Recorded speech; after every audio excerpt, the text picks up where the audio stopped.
Hello everyone, welcome back to Initial Solution. In this video tutorial, I will show you how to forget Wi-Fi network on Windows. So let's begin the video.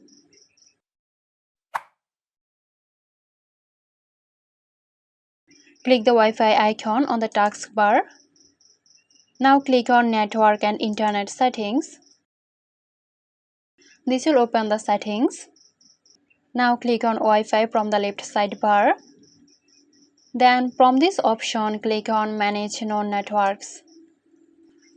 From the list, find the network you want to remove. Then click on it. And then click the Forget button. This will immediately remove the Wi-Fi network from your PC. So that's it. I hope this video helped you out. If you found this tutorial helpful, give us a like and subscribe to Initial Solution for more helpful tutorials. This video is sponsored by Zerosoft. Zerosoft offers graphic design, UI UX design, digital marketing and web development. Elevate your brand with Zerosoft today. For more details, check the description box.